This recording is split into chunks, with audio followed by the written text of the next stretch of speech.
আর যদি উনি পদত্যাগ করে এই বিপর্যয়ের জন্য তারা দায়ী হবে যারা তাকে দায়িত্ব দিয়েছে। কারণ দায়িত্ব দেওয়ার আগেই বোঝা দরকার ছিল যিনি অর্থনীতিবিদ, রাজনীতি বুঝে না, বয়স হয়ে গেছে, তারে না দিয়ে রাজনীতিবিদ একজনকে দেওয়া দরকার ছিল, ঠিক না? আপনার পদত্যাগ করতে হবে না, এই ভাঙ্গা প্লেন চালায় নিতে পারবেন ল্যান্ড করার আগ পর্যন্ত। কিন্তু মাঝ আকাশে যদি প্যারাশুট নিয়ে ফাল দিতে চান, নিজেও মরবেন, প্লেনও ক্রাশ হবে, যাত্রীরাও শেষ হবে। আল্লাহ হেদায়েত করুক। তো ডক্টর ইউনূস সাহেব রাগ করে বলছে আমি পদত্যাগ করব। এই মুহূর্তে পদত্যাগ করলে বড় ধরনের সমস্যা হবে। আমি আমার কালকের লেকচারে বলেছি, একটা প্লেন আকাশে উঠছে, মাঝ আকাশে যাওয়ার পর পাইলট বলতেছে যাত্রীরা আমি প্যারাশুট দিয়া লাফ দিতেছি, আপনারা প্লেন সামলান। এটা যেই রকম অবস্থা, ডক্টর ইউনূস সাহেব এখন যদি বলে আমি পদত্যাগ করব, এটা অভিমান করে বলুক আর আসলেই বলুক, ওই রকম অবস্থা না? না, আপনাকে সেফ ল্যান্ডিং করতে হবে। সেজন্য আমাদের পরামর্শ, আপনার উপদেষ্টা মণ্ডলীতে যত দালাল আছে ভারতের আর আমেরিকার, এটি বাদ দেন। আলেম ওলামা পীর মাশায়েখদের থেকে উপদেষ্টাদের সংখ্যা বাড়ান, ইসলামপন্থীদেরকে কাছে টানেন, কোরআন সুন্নাহর নীতি কিছু গ্রহণ করুন। বাংলাদেশের সংস্কার যেটা 12 মাস লাগার কথা 12 ঘন্টায় করা তা সম্ভব হবে। আজকে বাংলাদেশে চলতেছে রাষ্ট্র সংস্কারের কি চেষ্টা, কথা বলেন, কি দিয়া করবেন ভাই? একটা লোক বিষ খাইছে, হ্যাঁ, তাকে প্রপার ঔষধ না দিয়া যদি আবার বিষই খাওয়ান, ভালো হবে? হ্যাঁ, তা আপনার দেশ সংস্কার করতে পাকিস্তান পন্থাও বাদ দিতে হবে, ভারত পন্থাও বাদ দিতে হবে, মার্কিন পন্থাও বাদ দিতে হবে, ইসলামের পন্থা গ্রহণ করতে হবে। কোনটা? তাকওয়া ভিত্তিক সমাজ ও রাষ্ট্র গঠন করতে হবে, তাকওয়া ভিত্তিক। এখন তাকওয়া ভিত্তিক সমাজ গঠন করতে তো তাকওয়াবান লাগবে, কথা বলেন, কি লাগবে? কারণ 9 মাসে আপনারা দেখছেন যারা বসছে তারাও ব্যর্থতার পরিচয় দিচ্ছে। মানুষ যে ভালো না। এই ভদ্রলোক ডক্টর ইউনূস 86 বছর বয়স, আশেপাশের মানুষ অধিকাংশ হচ্ছে মার্কিন দালাল, ভারতের রয়ের এজেন্ট, দেশের শত্রু। তো ডক্টর ইউনূস সাহেব রাগ করে বলছে আমি পদত্যাগ করব। এই মুহূর্তে পদত্যাগ করলে বড় ধরনের সমস্যা হবে। আমি আমার কালকের লেকচারে বলেছি, একটা প্লেন আকাশে উঠছে, মাঝ আকাশে যাওয়ার পর পাইলট বলতেছে যাত্রীরা আমি প্যারাশুট দিয়া লাফ দিতেছি, আপনারা প্লেন সামলান। এটা যেই রকম অবস্থা, ডক্টর ইউনূস সাহেব এখন যদি বলে আমি পদত্যাগ করব, এটা অভিমান করে বলুক আর আসলেই বলুক, ওই রকম অবস্থা না?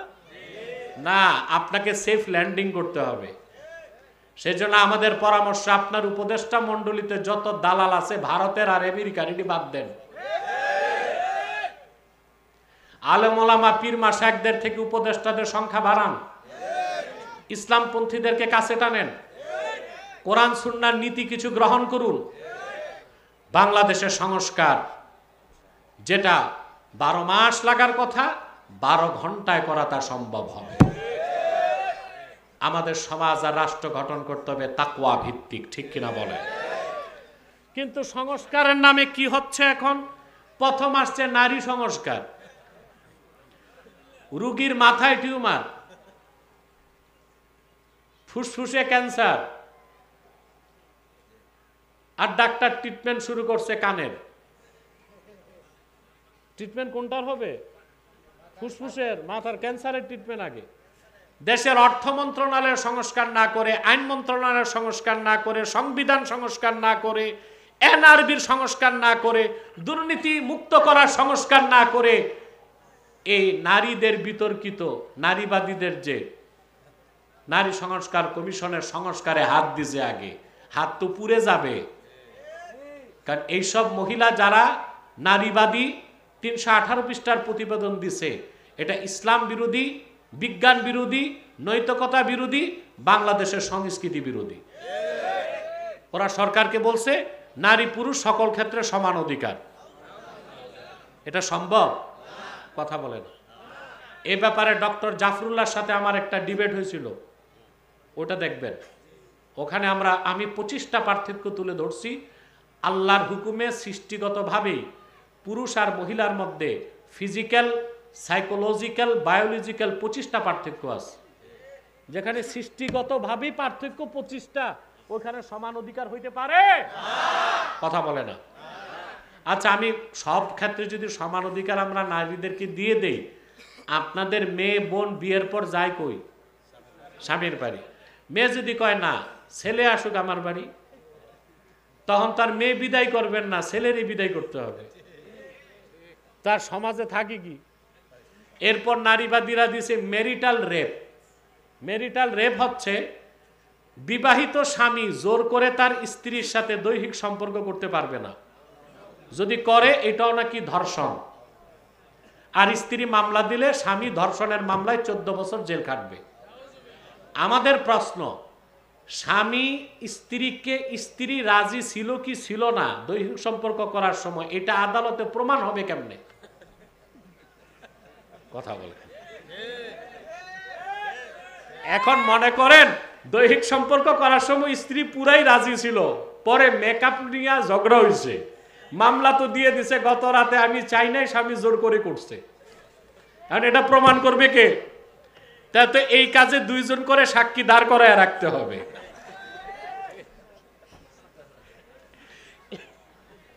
এজন্য আমি বলেছি যারাই নারীবাদী, এগুলো পুরুষ না মহিলা না হিজড়া, এটি বুঝার কোনো উপায় নাই। মুসলমান চোখ কান সজাগ রাখুন। সংস্কারের নামে কোরআন সুন্নাহর আইন বিরোধী একটি এজেন্ডা বাংলাদেশে বাস্তবায়ন করতে দেওয়া হবে না। ডক্টর ইনুস সাহেব, পদত্যাগ দরকার নাই, নীতিটা বদলান। আপনার আশপাশ থেকে কাফের মুশরিক নাস্তিক বিজাতির দালাল যেগুলো আছে, ভারতের এজেন্ট, যুক্তরাষ্ট্রের এজেন্ট, এদেরকে সরান। ইসলামপন্থী রাইটিস্ট, ইসলামিস্ট, রাইটিস্ট, দেশপ্রেমিক ভালো কিছু মানুষ দিয়ে উপদেষ্টা পরিষদ সাজান। আপনার পদত্যাগ করতে হবে না, এই ভাঙ্গা প্লেন চালায় নিতে পারবেন ল্যান্ড করার আগ পর্যন্ত। কিন্তু মাঝ আকাশে যদি প্যারাশুট নিয়ে ফাল দিতে চান, নিজেও মরবেন, প্লেনও ক্রাশ হবে, যাত্রীরাও শেষ হবে। আল্লাহ হেদায়েত করুক। আর যদি উনি পদত্যাগ করে, এই বিপর্যয়ের জন্য তারা দায়ী হবে যারা তাকে দায়িত্ব দিয়েছে। কারণ দায়িত্ব দেওয়ার আগেই বোঝা দরকার ছিল, যিনি অর্থনীতিবিদ, রাজনীতি বুঝে না, বয়স হয়ে গেছে, তারে না দিয়ে রাজনীতিবিদ একজনকে দেওয়া দরকার ছিল। ঠিক না? আল্লাহ আমাদেরকে হেদায়েত করুক।